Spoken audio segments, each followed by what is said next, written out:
Welcome back students, welcome back to our channel brain cafe coaching academy. कैसे हो आप सब? आई होप कि लास्ट वीडियो जो हमने बनाया था अकाउंट्स का, लास्ट कहो या फर्स्ट कहो, पहला ही वीडियो था हमारा। उस वीडियो को आपने अच्छी तरह से देखा होगा और समझ लिया होगा कि अकाउंट्स क्या है। समझ लिया कि नहीं? यस और नो?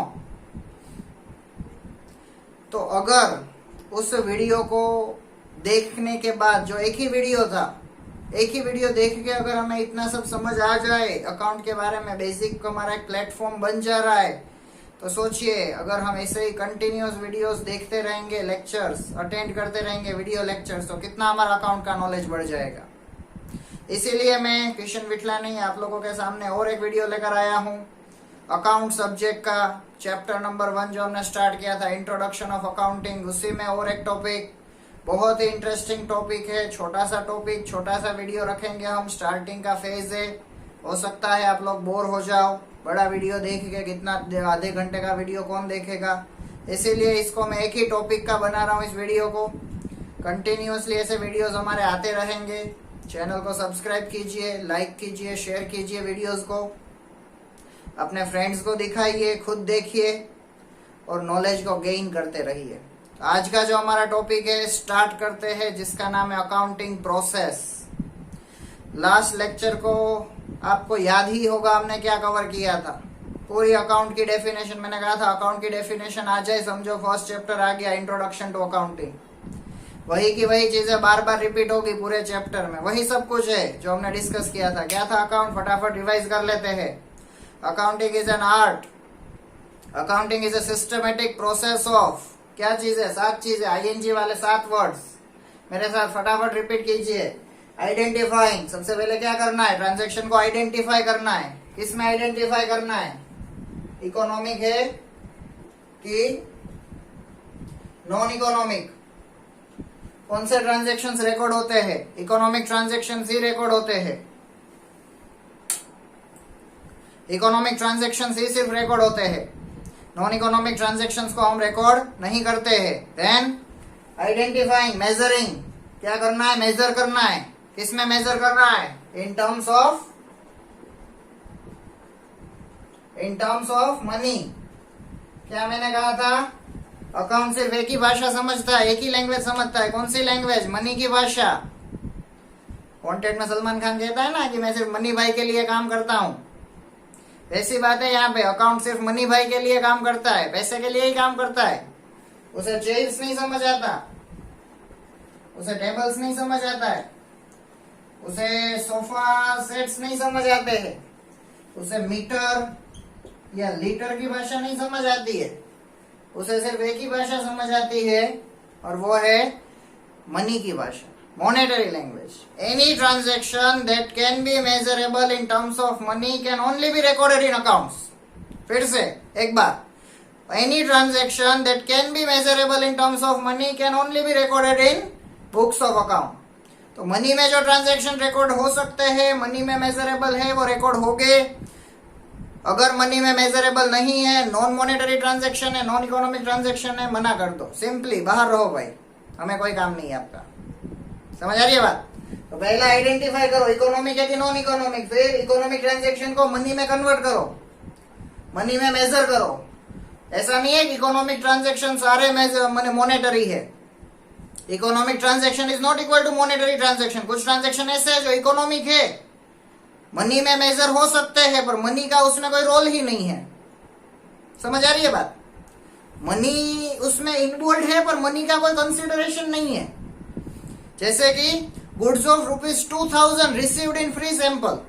मैं बिजनेस चला रहा हूं, मेरे प्रोड्यूसर ने मुझे 2000 के गुड्स ऐसे ही दिए सैंपल में। सैंपल के लिए देते हैं ना कस्टमर को गुड्स, फ्री में 2000 के गुड्स आए। अब इसमें 2000 है, मतलब मनी में मेजरेबल तो है, पर इसमें कोई कंसिडरेशन आया नहीं, ना तो पैसा आया ना गया। समझ आ रही है बात? मॉनेटरी एक्सचेंज नहीं हुआ है, कुछ पैसा आया भी नहीं है, गया भी नहीं है। तो ये 2000 के गुड्स जो मुझे फ्री सैंपल में मिले, क्या इसको मैं रिकॉर्ड कर सकता हूं? नहीं सर, नहीं कर सकते। क्यों? क्योंकि मॉनेटरी कंसिडरेशन नहीं है। मुझे कोई अपनी एंसेस्ट्रल प्रॉपर्टी मिली है, एंसेस्टर्स की कोई प्रॉपर्टी मुझे मिली है, कोई लैंड मिली है, सालों हजारों बहुत सौ सालों पहले की, मेरे ग्रेट के ग्रेट ग्रैंड पेरेंट्स की प्रॉपर्टी है ये। वो कितने में मिली थी, क्या थी, मेरे पास उसका कोई डीड ही नहीं है, कोई डॉक्यूमेंट नहीं है। आज के टाइम पे उसकी वैल्यू करने में जाऊं तो जो वैल्यू आ रही है उस वैल्यू से मैं उसे रिकॉर्ड कर सकता हूं। समझ आ रही है बात? तो मनी का जो रोल है वो बहुत इंपॉर्टेंट है अकाउंट्स में। मैंने लास्ट टाइम वो डायग्राम भी बना के दिखाया था। एनी ट्रांजेक्शन और event will pass through that route of money and after becoming it in monetary transaction, after becoming it financial transaction, it will take place in the books of account. तो पहला identification, फिर measurement, money में measure करो, सारे transaction को money में convert कर दो, multiply by it's price, price के साथ मल्टीप्लाई करके फिर रिकॉर्ड करना है। तो वही पूरी प्रोसेस का चार्ट लेकर आया हूं मैं आपके सामने। साथ के साथ वर्ड्स जो है वो सर नहीं याद रखेंगे, इस क्रोनोलॉजी में नहीं याद रखेंगे तो हम अकाउंट्स का इंट्रोडक्शन नहीं सीख पाएंगे। और अकाउंट का इंट्रोडक्शन नहीं आया तो समझो पूरा अकाउंट ही नहीं आया। इस 7 वर्ड्स पे पूरा अकाउंट का जो है बिल्डिंग, अकाउंट का जो भी पूरा स्ट्रक्चर है, ये 7 वर्ड्स पे खड़ा है। तो बहुत ही इंपॉर्टेंट है इन वर्ड्स को याद करना, इन वर्ड्स को समझना, इनकी क्रोनोलॉजी को समझना, क्या है, कैसे है, क्यों है। समझ आ रही है बात? तो प्रोसेस ऑफ अकाउंट क्या है, यही हमारे सारे चैप्टर्स है। जो पूरा चार्ट है ना वो पूरी बुक पढ़नी है। 11th स्टैंडर्ड की जो भी पूरी टीएस गरेवाल बुक हम पढ़ेंगे वो अकाउंटिंग प्रोसेस ही है। हर एक पॉइंट प्रोसेस का एक एक 2-2 चैप्टर बन के आएगा। तो पहले फाइनेंशियल ट्रांजैक्शन और इवेंट्स, ये दोनों पॉइंट आ गए। आइडेंटिफिकेशन में इकोनॉमिक ट्रांजैक्शन आ गए, मेजरिंग में मॉनेटरी, मतलब हो गया फाइनेंशियल ट्रांजैक्शन एंड इवेंट। अगर ट्रांजैक्शन फाइनेंशियल है, इकोनॉमिक है और मनी में मेजरेबल है, मतलब फाइनेंशियल है, मॉनेटरी है, तो ही रिकॉर्ड करेंगे। तो पहला फंक्शन क्या है, 2 चीजें, आइडेंटिफाई करो, मेजर करो, बराबर है। देन आइडेंटिफिकेशन फाइनेंशियल ट्रांजैक्शन का हो जाए तो उसका सीधा क्या आ जाता है, रिकॉर्डिंग। हो गया तीसरा पॉइंट प्रोसेस में। डेफिनेशन कैसे रिलेट हो रही है बताया ना मैंने। रिकॉर्ड करो, कहाँ रिकॉर्ड कर सकते हैं, देखो यहाँ पे मैंने एरो बनाया है। इतनी बुक्स है, इतनी सारी बुक्स है सर। हाँ, तो क्या इतने चैप्टर्स पढ़ने? हाँ पढ़ने हैं। ये हर एक बुक, हर एक चैप्टर है। जर्नल चैप्टर है, कैश बुक चैप्टर है, फिर ये जो जितने भी है पॉइंट्स 2, 3, 4, 5, 6, इसे कहा जाता है subsidiary books, secondary books. Accounts में सबसे पहली बुक आती है जर्नल। जीई वाला जनरल नहीं, जनरल नहीं sir, journal, JOUR NAL, journal. Journal word जर पर से आया है, फ्रेंच वर्ड जर, JOUR। जर का मतलब होता है डेली डायरी। रोज रोज का जो भी चीजें हम रिकॉर्ड करने की डायरी होते हैं ना, उसे कहते हैं जर। तो जर पर से जर्नल वर्ड आया कि जो भी बिजनेसमैन है वो सुबह से शाम तक बिजनेस करते थे और अपने बिजनेस के ट्रांजैक्शन जिस डायरी में रिकॉर्ड करते थे ना, कि भाई आज मेरे ये 10 ट्रांजैक्शन हुए, 15 ट्रांजैक्शन हुए, परचेज किया, सेल किया, इतना इसको पे किया, इतना इससे रिसीव किया, बैंक में इतना डाला, बैंक से इतना उठाया, जो भी दिन के ट्रांजैक्शन थे। ऐसा तो है नहीं कि मेमोराइज कर लेंगे, याद रख लेंगे, कितना याद रखेंगे? 2 दिन के ट्रांजैक्शन याद नहीं रह पाएंगे दिमाग में। तो हर रोज क्या करता था बिजनेसमैन, शाम को जब घर जाता था या घर जाने से पहले अपनी एक डायरी में सारे ट्रांजैक्शन विथ अमाउंट रिकॉर्ड कर लेता था। हो गया डेली डायरी जैसा, इसीलिए उसको नाम दे दिया गया जर्नल। तो जर्नल क्या है, book of original records. Journal तो करना ही है, कोई भी ट्रांजैक्शन जर्नल को स्किप करके जा ही नहीं सकता। Journal is a primary book of accounting. Journal is a book of original records, या उसका दूसरा नाम है journal is a book of first records. क्यों फर्स्ट रिकॉर्ड? क्योंकि सबसे पहले कोई भी मॉनेटरी ट्रांजैक्शन कहाँ रिकॉर्ड होता है, जर्नल में। और जर्नल में जो हम एंट्री करते हैं उसी को कहते हैं जर्नल एंट्री। इसी जर्नल एंट्री के ऊपर पूरा अकाउंट टिका है सर। इसी जर्नल एंट्री को लिखने के गोल्डन रूल्स है, जो लास्ट लेक्चर में मैंने डिस्कस किया था वीडियो में। 3 गोल्डन रूल्स आर देयर। इसी जर्नल एंट्री में हम क्या करते हैं, डबल एंट्री सिस्टम करते हैं। एक अकाउंट डेबिट करते हैं और एक अकाउंट क्रेडिट करते हैं। और ये जर्नल एंट्री सर आ गई ना तो समझो अकाउंट आ गया, फाउंडेशन क्लियर हो गया। जर्नल एंट्री के फाउंडेशन पे खड़ा है पूरा अकाउंट्स। तो सबसे पहला कोई भी इकोनॉमिक ट्रांजैक्शन कहाँ रिकॉर्ड होता है? जर्नल बुक में। जर्नल बुक में जो एंट्री करते हैं उसे क्या कहते हैं? Journal entry. कैसे होती है जर्नल एंट्री? तो कि भाई एक अकाउंट डीआर और एक अकाउंट सीआर, दो अकाउंट्स इन्वॉल्व हो गए हर एक ट्रांजैक्शन में, एक डेबिट में जाएगा एक क्रेडिट में जाएगा। किसके बेसिस पे? गोल्डन रूल्स के बेसिस पे। क्या है आगे सीखेंगे थर्ड फोर्थ चैप्टर में, पहले तो बेसिक क्लियर कर ले। तो जर्नल में रिकॉर्ड हो सकता है। अब जर्नल में तो सारे ट्रांजैक्शन रिकॉर्ड हो गए, सभी ट्रांजैक्शन, परचेज के ट्रांजैक्शन, सेल्स के ट्रांजैक्शन, कैश के ट्रांजैक्शन, बैंक में कुछ पैसा डाला है निकाला है तो बैंक के रिलेटेड ट्रांजैक्शन, सारे ट्रांजैक्शन रिकॉर्ड हो गए। मतलब पूरा जर्नल तो क्या है? रफ बुक जैसा है। जैसे हमारी रफ बुक होती है उसमें सारे सब्जेक्ट काम लिखते हैं, पर वो चला लेता है टीचर नहीं। इंटरनल इवेल्युएशन के लिए अच्छी तरह से हमें क्या करना पड़ता है? हर एक सब्जेक्ट की फेयर बुक बनानी पड़ती है ना। तो पहले बिजनेसमैन क्या करेगा? एक बुक में जितने भी इकोनॉमिक ट्रांजैक्शन है सारे डाल देगा। फिर वो कैश ट्रांजैक्शन है, क्रेडिट ट्रांजैक्शन है। अरे कैश क्रेडिट क्या होता है? सबसे इंपॉर्टेंट, अगर ट्रांजैक्शन में तुरंत कैश में पेमेंट हो जाता है, तुरंत कैश मिल जाता है, कैश ट्रांजैक्शन। क्रेडिट मतलब क्या? उधार, बाकी वाला हम करते हैं ना, आज चीज खरीदी 1 महीने बाद पैसा दिया। इस तरह के ट्रांजैक्शन जिसमें इमीडिएट पेमेंट नहीं होता है, जो ट्रांजैक्शन जिसमें इमीडिएट पेमेंट नहीं होता है, जिसमें एक रिलेशनशिप क्रिएट होता है। क्रेडिट ट्रांजैक्शन में एक रिलेशनशिप क्रिएट होता है जिसका नाम है डेटर क्रेडिटर रिलेशनशिप। क्या सर? जो ट्रांजैक्शन में इमीडिएट कैश का पेमेंट नहीं होता है, फ्यूचर में ट्रांजैक्शन सेटल होने वाला है, फ्यूचर में हम पेमेंट करके उस ट्रांजैक्शन को सेटल करेंगे, इस ट्रांजैक्शन को कहते हैं क्रेडिट ट्रांजैक्शन। और ये तो इसमें दो पार्टी होती है, एटलीस्ट कोई भी ट्रांजैक्शन में दो पार्टी इन्वॉल्व है, एक पार्टी को कहेंगे डेटर और एक पार्टी को कहेंगे क्रेडिटर। बराबर है? आगे बताऊंगा मैं। हमारा जो नेक्स्ट चैप्टर है वो है बेसिक अकाउंटिंग टर्म्स। मैंने आगे भी बोला था 40-45 जितनी अकाउंटिंग टर्म्स है वो हम समझेंगे डेफिनेशन और एग्जांपल के साथ कि ये क्या चीज है।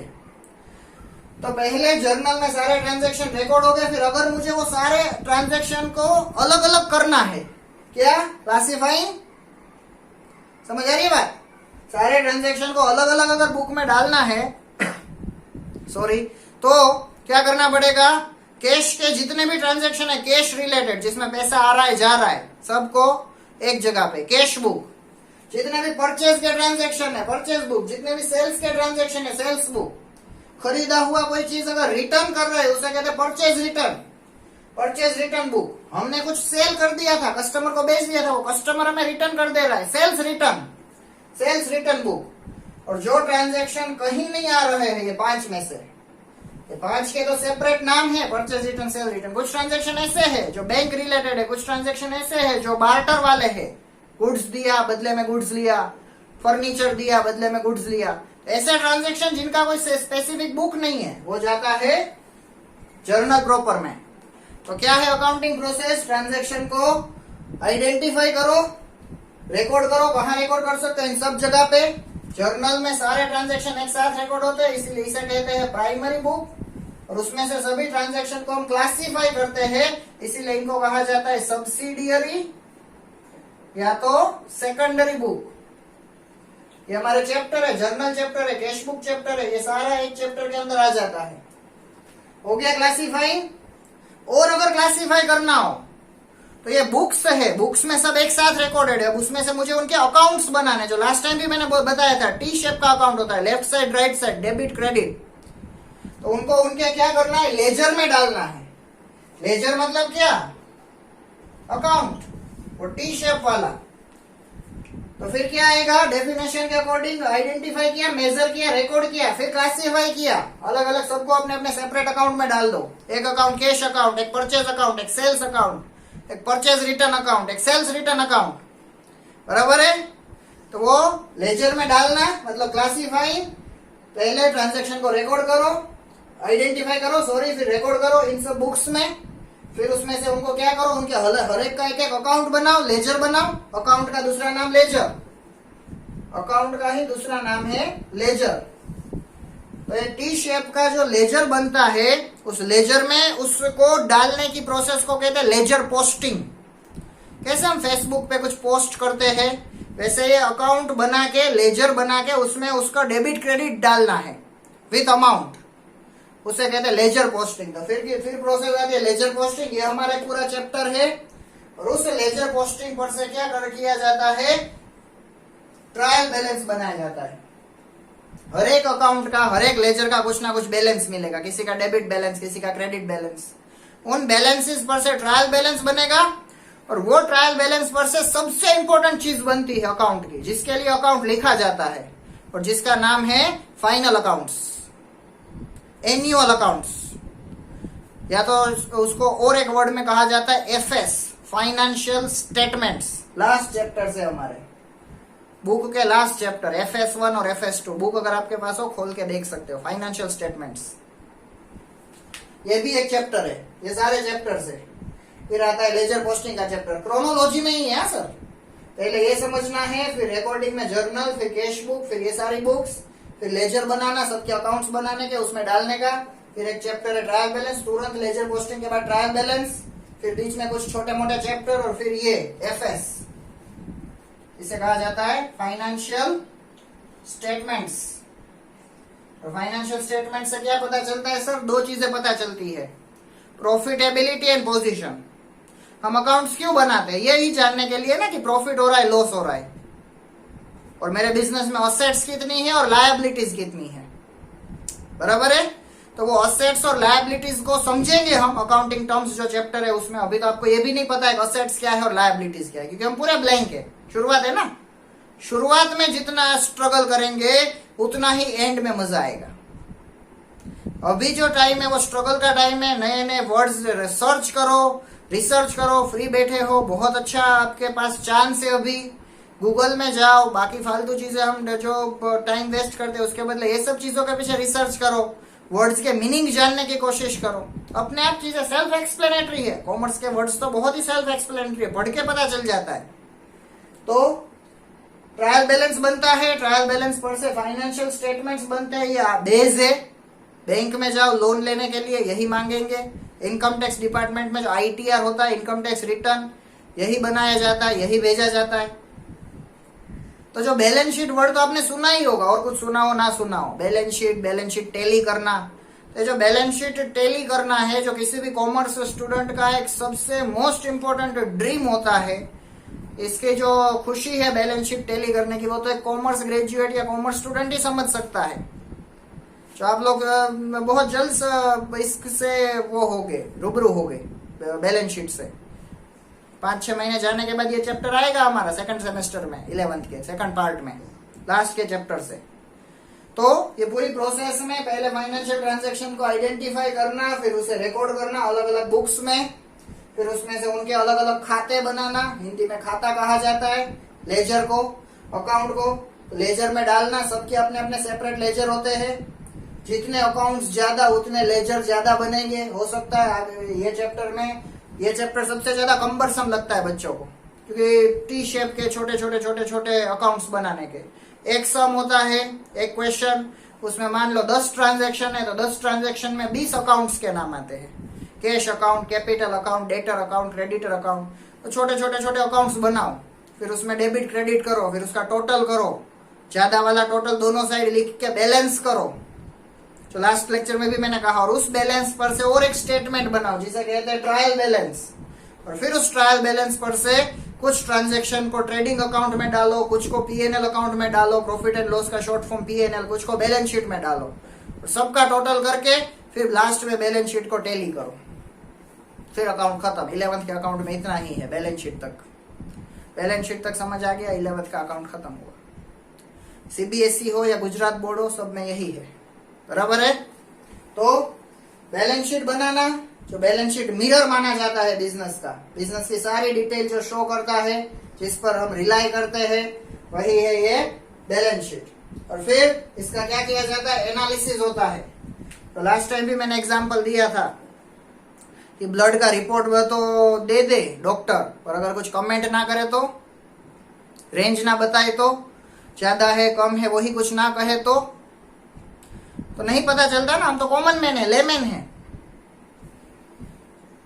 क्या बैलेंस शीट टैली होना से खत्म हो जाता है सर अकाउंट? यहाँ पे नहीं, उसके बाद ही तो स्टार्ट होता है। और उसके बाद जो वर्क स्टार्ट होता है उसी को कहते हैं एनालिटिकल वर्क। एक बार आपने सारे अकाउंट्स बना लिए, बैलेंस शीट आपकी टैली हो गई, तो एक नॉर्मल अकाउंटेंट का काम वहां खत्म हो गया। फिर उसके बाद काम शुरू होता है चार्टर्ड अकाउंटेंट का।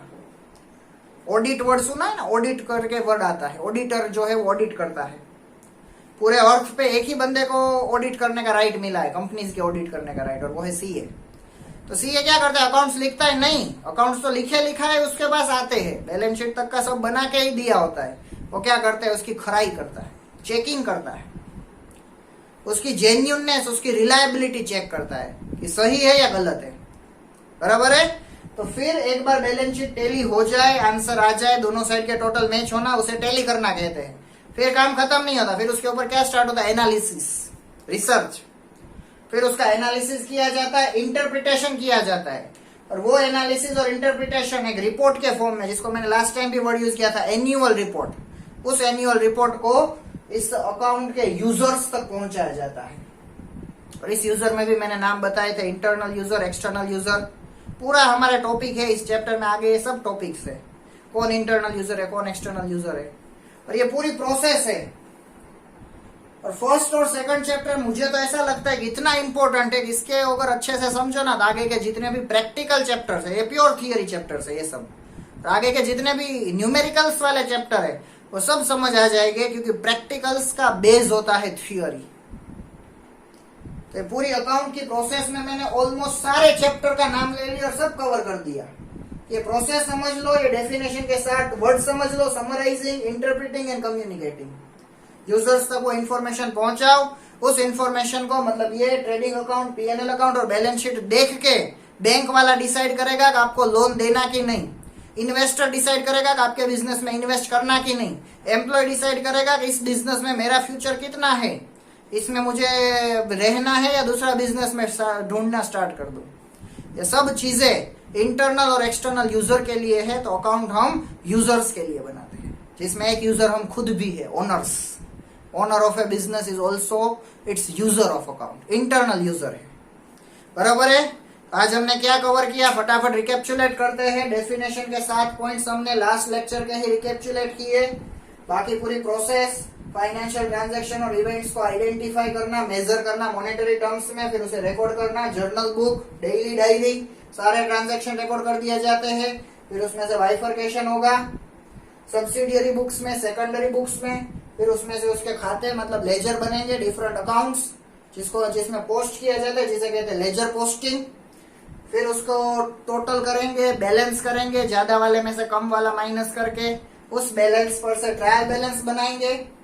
ट्रायल बैलेंस पर से फाइनेंशियल स्टेटमेंट बनते हैं, जिसमें 3 चीजें आती है, trading account, profit and loss account and balance sheet. फिर उसका एनालिसिस होगा, प्रॉफिट है तो ज्यादा है या कम है, असेट्स इतनी है, लायबिलिटीज इतनी है, तो ये अच्छा है या बुरा है, उसके ऊपर ऑडिटर या सीए कमेंट करेगा, और उसका रिपोर्ट बना के यूजर्स तक पहुंचाएंगे। और यूजर्स वो रिपोर्ट पढ़ के, चार्टर्ड अकाउंटेंट की, सीए की कमेंट्स देख के, उसका एनालिसिस देख के, उसके स्टेटमेंट पे रिलाई करके अपना डिसीजंस लेंगे कि इस कंपनी के शेयर खरीदना कि नहीं, इस कंपनी में इन्वेस्ट करना कि नहीं, इस पर्सन को लोन देना कि नहीं, इस पार्टी को क्रेडिट पे उधार में गुड्स या असेट बेचना कि नहीं। ये सबका अपना अपना पर्सपेक्टिव है अकाउंट जानने का। तो ये प्रोसेस में से आई होप कि आपको बहुत कुछ नई नई चीजें समझ आ गई होगी। पूरी प्रोसेस को लर्न कर लीजिए, समझ लीजिए। अपनी जो मैंने कहा था पर्सनल नोट्स बनाए, नोट्स बना के उसमें लिख लीजिए। आज के लिए हमारा ये जो लेक्चर है, टॉपिक को हम खत्म करके लेक्चर को भी यहाँ खत्म करते हैं। आपके लिए वर्क ये है कि फ्री बैठे बैठे इस क्वारंटाइन के टाइम में कुछ रिसर्च कीजिए अकाउंट के पीछे। तो मैं आपको 4 वर्ड्स दे रहा हूँ जो हमारे इस पूरे लेक्चर में अगर आपने गौर किया हो तो आए हैं, जो मैं बोला हूँ 2-3 बार, तो जिसमें 2 वर्ड्स तो आपके सामने ही है, डेटर्स, क्रेडिटर्स, और दूसरे 2 वर्ड्स दे रहा हूं, असेट्स एंड लायबिलिटीज। क्या वर्ड्स है सर? 4 कीवर्ड्स मैंने आपको दिए, जिस बहुत इंपॉर्टेंट है अकाउंट्स के लिए। समझेंगे ही हम सेकंड चैप्टर में, पर तब तक वेट क्यों करें?